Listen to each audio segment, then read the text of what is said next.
এত জাঁকজমকপূর্ণ মানে অবস্থা নিয়ে আমার ভালো লাগে না। তো দুইটা ভাতের জন্য আমি ওখানে বিরিয়ানি পেয়ে গেলাম, এই জন্য আর খাওয়া হয়নি। তারাও আমাকে দেখে তাকিয়ে বলতেছে, এই এটা কি পাগল? যেই ক্যারেক্টারটা নিয়ে আসলে অনেক আলোচনাই হয়েছে, আমাকে নিয়ে আমি অনেক প্রশংসাও পেয়েছি, যে এত এত প্রশংসা পেয়েছি। এটা হচ্ছে আমার ঈদের একটা নাটক। নাটকটি আমার সাথে আছে জোবান ভাইয়া এবং ঈশান ভাইয়া হচ্ছে এটা ডিরেক্টর। তো নাটকটির নাম হচ্ছে বাতাসের ফুল, যে নাটকটি সম্ভবত ঈদে আসবে।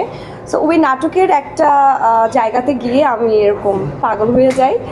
সো ওই চরিত্রটা আমার জাস্ট ছোট্ট একটা ক্লিপ, যে ক্লিপটা রিলিজ করা হয়েছিল, জোয়ান ভাই ফার্স্টে তার ওয়াল থেকে এটা আপলোড করে, অ্যান্ড দেন হচ্ছে এটা প্রচুর পরিমাণের আমি আলোচনা পাই এবং অনেক প্রশংসা পাই। সো এটা আমার জন্য অনেক ভালো লাগার। ডেফিনেটলি আমি কষ্ট করি, অ্যাক্টিং করি এবং আমি চাই সবসময় নতুনভাবে নিজেকে প্রেজেন্ট করতে। সো ওই জায়গা থেকে আসলে এত দারুণ রেসপন্স পাচ্ছি এই ক্যারেক্টার নিয়ে। সো এটা আমার জন্য অনেক ভালো লাগে। সো দুইটা ভাতের জন্য আমি ওখানে বিরিয়ানি পেয়ে গেলাম, এই জন্য আর খাওয়া হয়নি। সো বিরিয়ানি থেকে ভয় পেয়ে গেছে, ভাত তো পাই নাই। না, আমার আসলে হয় কি ভাইয়া, আমি খুব সাধারণভাবে সবসময় চলতে পছন্দ করি।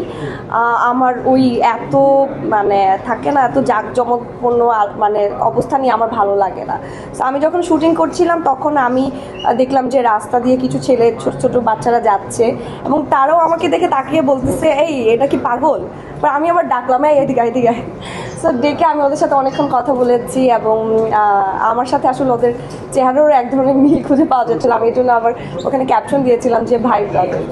সো হ্যাঁ, এটা ইন্টারেস্টিং ছিল। দিন শেষে আমরা তো সবাই মানুষ। আসলে আমাদের যেই ব্যাপারটা বাহ্যিকভাবে যেই বিষয়টা নিয়ে আমরা অনেক বেশি সবসময় কথা বলি, সেটা থেকে ইম্পর্টেন্ট হচ্ছে দিন শেষে আমরা রক্ত মাংস করা একজন মানুষ।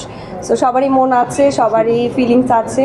সো সেই জায়গা থেকে আমি সবাইকে রেসপেক্ট করি এবং ডেফিনেটলি ওই চরিত্রটা করে আমার এমন একটা পর্যায়ে গিয়ে আমি নিজেও কান্না করেছি, যে মানুষটা আসলে মানসিকভাবে ভারসাম্যহীন হয়ে পড়ে, তাদের কেমন ফিলিংস হয়, যে তারা কি পরিমাণের থাকে না, অনেক কিছুর শিকার হয়। যেমন আমার ক্ষুধা লেগেছে, আমি খেতে পারছি না, অনেকে সেটা আমাকে খাবার দিচ্ছে না। সো ওই জায়গা থেকে আমার ওই ফিলিংসগুলো কাজ করছিল।